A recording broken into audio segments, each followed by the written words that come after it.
बातमी धुळ्यामध्ये गांजा तस्कर गजाआड झालाय। आरोपीकडून एकूण 21 लाखांचा मुद्देमाल जप्त करण्यात आला।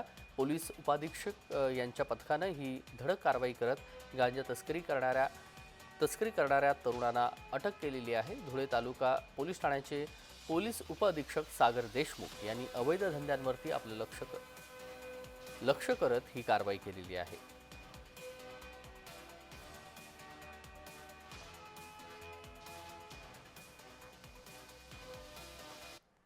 शिरपूरवरून नाशिककडे जाणाऱ्या एका इसमास ताब्यात घेतले। तो इसम गाडी क्रमांक MP09DN 1147 या गाडीतून जात होता।